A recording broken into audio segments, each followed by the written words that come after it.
Ha ha ha ha ha. Yuhu, Benigno, I'm right here. Asan ako? Nandito ka rin pala. Ang tagal kitang hinintay. Sino ka? Huwag ka nang magpakipot, Benigno. Hindi bagay sa'yo. Hindi mo ba ako nakikilala? Natatandaan? I gave everything that you've ever wanted. Everything that you gave to your family came from me. Wala man na bang thank you? Hindi yan totoo. Lahat ng meron ako ay pinaghirapan ko at galing sa marangal na paraan. Ha ha ha ha. Marangal, makabuluhan. Don't make me laugh, Benigno. Hindi mo ba alam na kaya kong gawin marangal at mukhang makabuluhan lahat ng bagay sa mundo? Maging ang babae, pera, at yung kapangyarihan pinanggigilingan mo. Malay mo, I might make you my right-hand man. You are such a faithful follower, Benigno. Ha ha ha ha. Hindi! Ayaw ko sa'yo! Ayaw ko sa'yo! Ayaw ko sa'yo!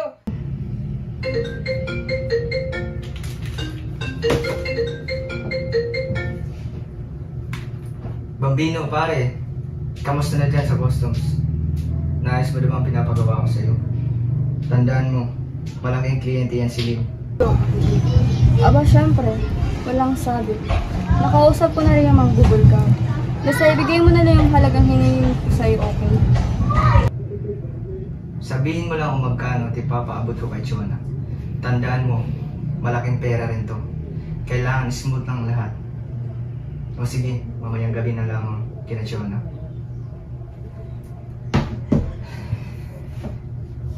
Don! Yes, sir? Pakigawa na ng cheque, mga 25,000 lang muna. Yes, sir.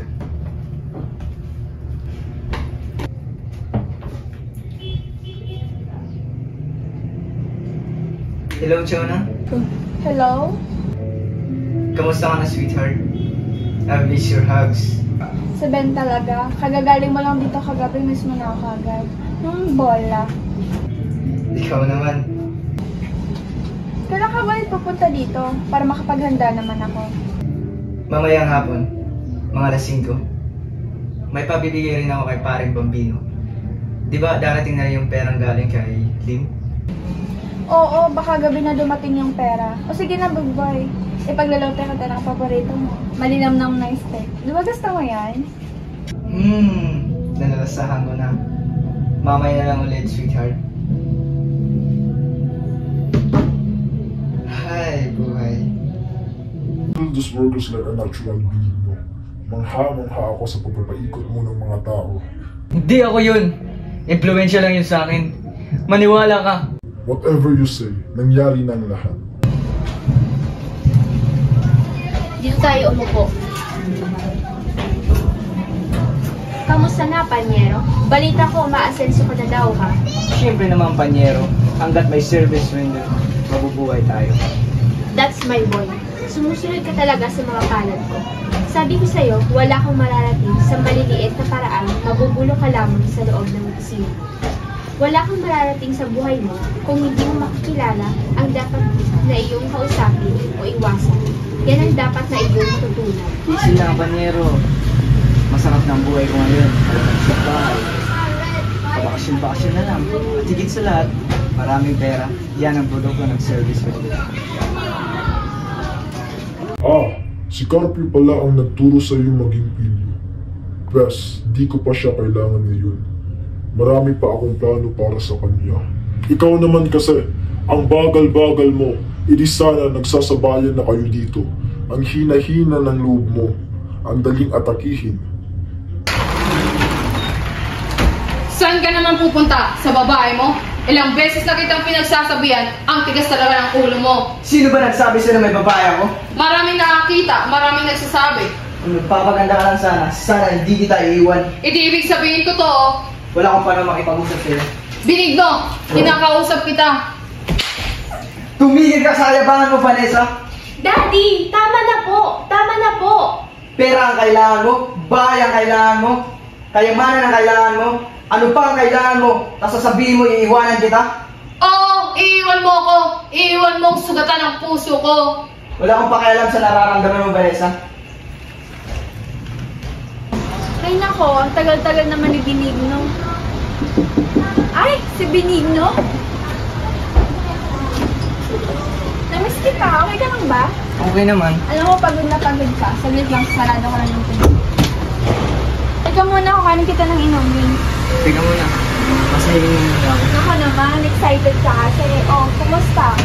Ito, pagod. Alam mo naman doon sa kongreso. Ikaw naman kasi, Ben, masyado mo naman pinipress sa sarili mo. Napapagod ko yung big girl ko. Alam mo, sobra-sobra na talagang pagod ko sa opisina na yan. Paano kaya ang buhay kung wala ka? Sabihin mo kung paano na buhay ko ngayon, hindi mo kaliligtas sa lugar na yan. Hindi malamang hindi nakaliginaw ang buhay ko ngayon. Naalala ko pa, Gianna. Gianna pa ang ginagamit mong pangalan sa kasa. Kasi siya lang, sweetheart ko. Si Carper kaya nagdito sa akin noon. Umaligod ka nga, siyang sisihin mo. Halika't kumain na tayo. Pinagluto kita ng steak. Ito naman. Hindi ba ang usapan? Sige na nga. At ano ang matatawag mo sa kanya? Isa siya sa mga pagkakamali mo. Isa siya sa mga pinadala ko upang pagandahin ang buhay mo. Nagmamagandang loob lang naman ako kay Chona. Iniligtas ko siya sa buhay sa kasa.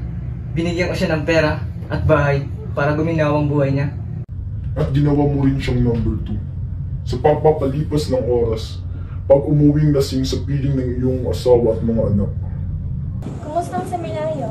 Okay naman ho. Hindi ka ba nahihirapan? At nasanay na rin ako at gusto ko naman ho maging pare, makapaglingkod sa Diyos. Kayo naman po. Tuwing linggo naman sumisimba ako.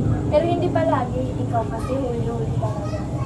Ako naman galing minsan, pero nagdadasalan ako. Alam mo naman. Oo anak, anong ginagawa mo rito? Napadaan lang at kinausap ako. Isa siyang matalino at mabait na bata, bilhin. Maaari po ba kayong makausap ng masinsinan? Sige, pupunta lang muna ako sa kusina. May kukunin lang sa biyan. Alam ko ho ang relasyon ninyo ng babaeng yun. Ipagdarasal ko ho kayo at pati ang kaluluwa ninyo. Anong pinagsasabi mo? Hindi mo alam ang sitwasyon namin ni Chona. Hindi mo alam ang katotohanan. Bakit hindi ka gumaya kay Esther? Hindi ako sinasagot-sagot. Hindi naghahanap ng gulo. Yan may iniirog na, ikakasal na. Naku naman anak, hindi ka nagpare-paramisahan ako. Totoo man o hindi, paninindigan ko pa rin ang alam ko. At Papa naman, isa akong seminarista. Paano ko malalaman ang mga tungkol sa mga bagay na yan? Tungkol sa mga bagay na may kinalaman sa pag-ibig. Ang lakas ng loob ng anak mo. His spirit is so strong. Ang taas pa naman ng tingin niya sa kanyang ama. Napabayaan tuloy si anak. Pumait ang relasyon ng mag-ama. Teka, ba't mo nga pala sinamit sa kanya ang tungkol sa pag-ibig? Hindi mo ba alam na magpapare ang anak mo? Hindi ka man lang nag-isip, Benigno. Hindi ko pinangarap humantong dito. I don't deserve this. Ginawa ko lang yung para sa ikabubuti ng pamilya ko. I don't deserve this. Talaga lang ha. Hapit sa perang galing sa service render, hapit sa mga babaeng hindi mo naman asawa, at hapit sa kapangyarihan hindi nalalapat sa'yo. At sasabihin mo, I don't deserve this? Ha? Nagpapatawa ka ba, Benigno? Dala lang yun na matinding pangangailangan. At dahil gusto kong ibigay sa pamilya ko ang lahat, sinubukan kong maging malinis. Pero natikman ko yung service render, napag-isip-isip ko na ito ang ikabubuhay ng pamilya ko. I'm so touched sa mga sinabi mo, Benigno. Pero di ka pa rin pupunta sa langit. Dito ka pa rin. Dito sa piling ko. Dito sa impyerno. Ha ha ha. Teka, inaamin ko ang mga kasalanan ko. At nagsisisi ako. Ano bang dapat kong gawin para maging karapat-dapat ako sa langit? At feel mo mapupunta ka sa langit? Everything has been said and done, Benigno. Wala ka ng kawalan. You'll be stuck in hell with me forever. Ha ha ha ha.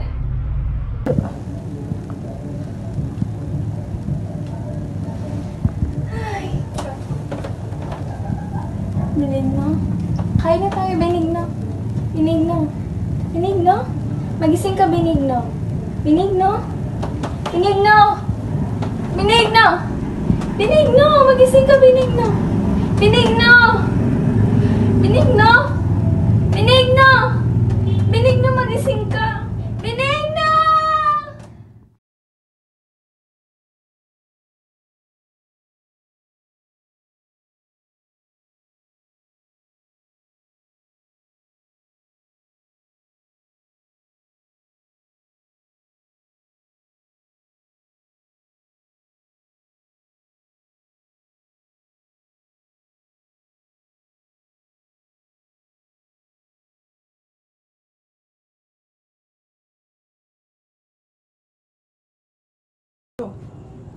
Yan oh.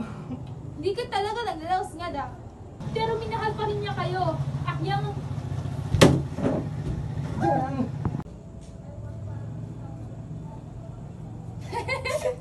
Yawa. Ako, ba't gusto ko man... Kumusta ang seminaryo? Pero nagdalo sa rin. Ay, Siria! Ano naman naging pare? Nasanay na rin ako. Anong ginagawa mo rito? Ay, nalukod ka. Dapat, mauna kami nalukod nga da sa... Ay. Kumusta ang seminaryo? Kinakausap kita. Itong dalaga nila, sampal. Magbagot mo na yung replay ko.